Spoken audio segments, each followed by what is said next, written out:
नमस्कार। जय हिंद दोस्तों। आज का हमारा टॉपिक है भारतीय हिमालयी क्षेत्र। अपनी विशाल चोटियों, भव्य भूदृश्यों, समृद्ध जैव विविधता और सांस्कृतिक विरासत के साथ भारतीय हिमालयी क्षेत्र दीर्घकाल से भारतीय उपमहाद्वीप और दुनिया भर से आगंतुकों एवं तीर्थयात्रियों को आकर्षित करता रहा है। इन गतिशीलताओं ने पर्यटन को सामाजिक आर्थिक विकास के प्रमुख चालक में बदल दिया है। स्थानीय पर्वतीय आबादी के लिए पर्यटन मूल्यवान आर्थिक एवं व्यावसायिक अवसर प्रदान करता है और राज्य सरकारों एवं निजी उद्यमियों के लिए यह राजस्व और लाभ प्रदान करता है। लेकिन IHR यानी इंडियन हिमालयन रीजन में पर्यटन के वर्तमान प्रचलित मॉडल को पर्यावरणीय क्षति एवं प्रदूषण, सामाजिक सांस्कृतिक विरासत के लिए खतरा, दुर्लभ संसाधनों की भारी दोहन और समाज में नकारात्मक बाह्यताओं के संभावित कारण के स्रोत के रूप में देखा जाता है। तो चलिए दोस्तों, हम आगे की टॉपिक देखते हैं। भारत के लिए हिमालय का महत्व। दोस्तों, भारत के लिए हिमालय का महत्व क्या क्या रखता है, इसको हम जानते हैं। पहला टॉपिक है नदियों का उद्गम। हम सभी जानते हैं कि हिमालय से भारत की प्रमुख नदियों का उद्गम हुआ है। प्रचुर मात्रा में वर्षा और विशाल हिम क्षेत्रों के साथ हिमालय में मौजूद बड़े हिमनद भारत की विशाल नदियों के पोषण के आधार हैं। हिमालय से नीचे उतरती ये नदियां अपने साथ भारी मात्रा में जलोढ़ मृदा लेकर आती हैं। ये जलोढ़ उपजाऊ मृदा के रूप में उत्तर भारत के विशाल मैदान में जमा होती है, जिससे यह मैदान विश्व के सबसे उपजाऊ भूमि क्षेत्रों में से एक बनता है। भारत की ऊर्जा सुरक्षा के लिए महत्वपूर्ण। दोस्तों, भारत का हिमालय क्षेत्र भारत की ऊर्जा की सुरक्षा के लिए भी बहुत महत्वपूर्ण योगदान रखता है। देश की लगभग 33% तापीय बिजली और 52% जल विद्युत हिमालय से निकलने वाली नदियों के जल पर ही निर्भर है। ये नदियां अपने जल का एक बड़ा भाग हिमनदों के पिघलने से प्राप्त करती है। इस प्रकार ये भारत की ऊर्जा सुरक्षा एवं जल सुरक्षा आवश्यकताओं के महत्वपूर्ण घटक हैं। आगे देखते हैं दोस्तों, तीसरा बिंदु है जो मानसून को सहयोग। दोस्तों, भारत की जलवायु में हिमालय अत्यंत महत्वपूर्ण भूमिका निभाता है। अपनी उच्च तंगुता, लंबाई एवं अवस्थिति के कारण वे बंगाल की खाड़ी और अरब सागर से आने वाली ग्रीष्मकालीन मानसून को प्रभावी ढंग से रोकते हैं और वर्षा या बर्फ के रूप में वर्षण का कारण बनते हैं। इसके अलावा वे मध्य एशिया की ठंडी महाद्वीपीय वायु राशियों को भारत में प्रवेश करने से रोकते हैं। चौथा है हिमालय क्षेत्र का महत्वपूर्ण वन संपदा। हिमालय पर्वतमाला वन संसाधनों से अत्यंत समृद्ध है। यहाँ समुद्र तल से ऊंचाई के अनुरूप उष्णकटिबंधीय वनस्पति से अल्पाइन वनस्पति तक विविधतापूर्ण जलवायु वनस्पति आवरण मौजूद है। हिमालय के वन ईंधन, लकड़ी और वन आधारित उद्योगों के लिए विभिन्न तरह का कच्चा माल उपलब्ध कराते हैं। इसके अलावा हिमालयी क्षेत्र में कई औषधीय पौधे भी पाए जाते हैं। दोस्तों, आगे का बिंदु है पर्यटन के लिए सही महत्वपूर्ण। दोस्तों, हम सभी जानते हैं इस क्षेत्र की प्राकृतिक सुंदरता और स्वस्थ वातावरण के कारण यहाँ बड़ी संख्या में पर्यटन स्थलों का विकास हुआ है। हिमालय के पहाड़ी क्षेत्र ठंडी और आरामदायक जलवायु प्रदान करते हैं। जब पड़ोस के मैदानी इलाके भीषण गर्मी की चपेट में होते हैं, तब यहाँ पे बहुत ठंडी और आरामदायक जलवायु होती है। दोस्तों, आगे की देखते हैं जो हमारे यहाँ भारत में हिमालय से संबंधित चुनौतियाँ क्या क्या हैं। तो दोस्तों, अब हम देखते हैं भारत में हिमालय से संबंधित चुनौतियाँ क्या क्या हैं। पहला है उपयुक्त अपशिष्ट प्रबंधन का अभाव। हिमालय क्षेत्र के शहर बड़े होते जा रहे हैं और मैदाने शहरों की तरह कचरे एवं प्लास्टिक के बड़े ढेर, अनुपचारित सीवेज, अनियोजित शहरी विकास और यहाँ तक कि वाहनों के कारण स्थानीय वायु प्रदूषण की स्थिति का सामना करने लगे। अधिकांश पहाड़ी गांवों में अवशिष्टों के सुरक्षित निपटान के लिए कोई स्थानीय विकेंद्रीकृत सुविधा उपलब्ध नहीं है, इसलिए वे या तो इन्हें जलाते हैं या ढलान की ओर फेंक देते हैं। ठीक है दोस्तों, आगे देखते हैं हम। तीसरा पॉइंट है चुनौतियों में असंवहनीय पर्यटन, अनसस्टेनेबल टूरिज्म। दुर्भाग्य से हमारे पहाड़ों के केवल पर्यटन के दृष्टिकोण से देखा जाता है और इस बात की अनदेखी की जाती है कि एक बिंदु से अधिक संसाधनों का दोहन विनाशकारी सिद्ध हो सकता है।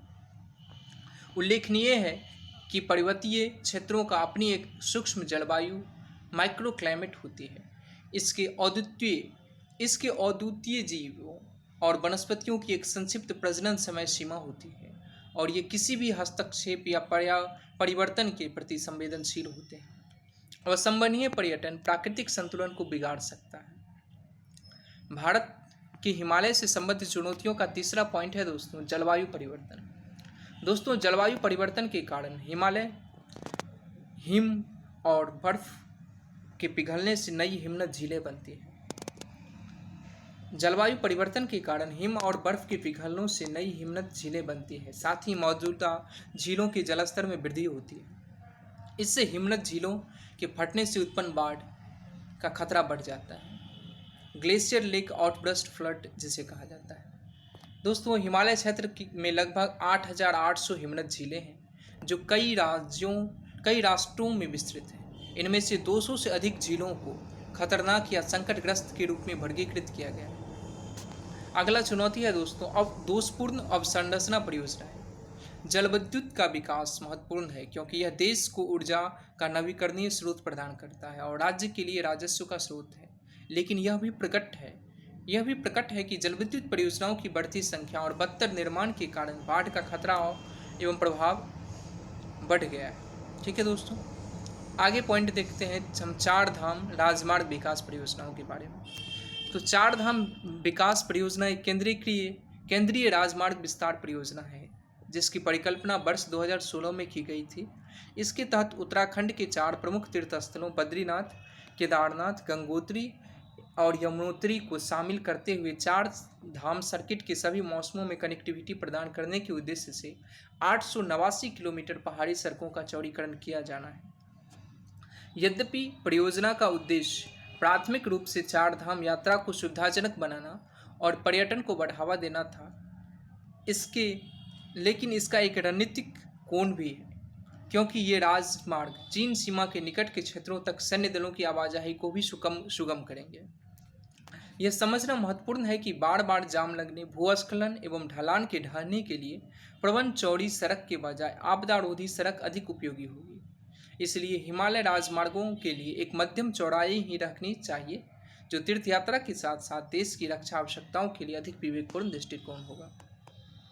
दोस्तों आगे की राह में हम देखते हैं तो आगे की क्या रास्ते हो सकते हैं। पहला है पॉइंट दोस्तों पर्यावरणीय प्रभाव आकलन, इन्वायरमेंटल इम्पैक्ट असेसमेंट। राज्य को पर्यटन को प्रोत्साहित करना चाहिए लेकिन लक्ष्य उत्तरदायी पर्यटन हो, जिसका अभिप्राय यह है कि नए पर्यटन क्षेत्रों को खोले जाने से पहले इस तरह के प्रयासों का पर्यावरणीय प्रभाव आकलन किया जाए। दूसरा पॉइंट है दोस्तों अखिल हिमालयी रणनीति। एक अखिल हिमालयी रणनीतिक पैन हिमालयन स्ट्रेटजी पर विचार करने की जरूरत है ताकि राज्य साझा नीतियां विकसित कर सके और मानदंडों के पतन की स्थिति से बचे। इन रणनीतियों में वन, जल, जैव विविधता, जैविक एवं विशिष्ट खाद्य पदार्थ, प्रकृति पर्यटन सहित भूभाग के प्राकृतिक संसाधनों को भी ध्यान में रखा जाना चाहिए। साथ ही विशिष्ट खतरों को संबोधित करना चाहिए ताकि विकास पर्यावरणीय क्षरण का कारण नहीं बने। तीसरा पॉइंट है दोस्तों सुस्थिर हिमालय पारिस्थितिक तंत्र हेतु राष्ट्रीय mission, national mission on sustainable Himalayan ecosystem इस दिशा में स्वागत योग्य कदम है। आगे का पॉइंट है दोस्तों संवहनीय अवसंरचना परियोजनाएं। हिमालयी क्षेत्र के शहरों के बिल्डिंग डिजाइन में भूकंपीय नाजुकता और सुंदरता को शामिल करते हुए स्थानीय पारिस्थितिकी तंत्र को प्रतिबिंबित किया जाना चाहिए। अप्रबंधित और अनियंत्रित शहरी विकास की अनुमति नहीं दी जानी चाहिए। इसके लिए इन शहरों में सुदृढ़ नियामक संस्थाओं की आवश्यकता होगी।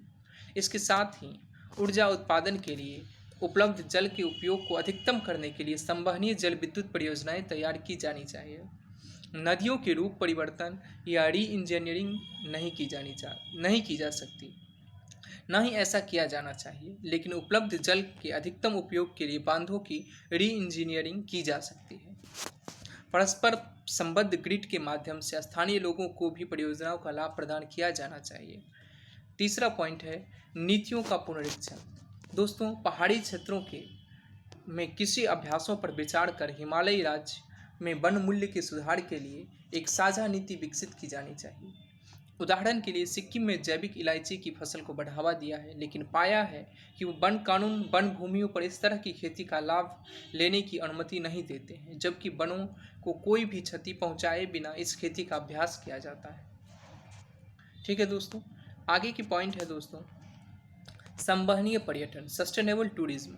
इस क्षेत्र के में पर्यटन को विकास को संवहनीय तरीके से प्राप्त करने के लिए उपयुक्त तंत्र तैयार किया जाना चाहिए, जो जैव विविधता पर न्यूनतम प्रभाव डालने के साथ ही स्थानीय समुदाय के लिए संवहनीय आजीविका विकल्प प्रदान करे। वर्ष 2013 में उत्तराखंड में आई भीषण बाढ़ से मिले सबक को याद रखना चाहिए कि संवेदनशील पहाड़ी क्षेत्रों में तीर्थयात्री आधारित पर्यटन के विकास हेतु संवहनीय मॉडल को अपनाया जाना आवश्यक है। पारिस्थितिक पर्यटन की दिशा में कदम को सावधानीपूर्वक बढ़ावा देने की आवश्यकता है, ताकि सर्वोत्तम अभ्यासों को सीखा जा सके और उनका प्रसार किया जा सके। सतर्कता और नियमित गश्त।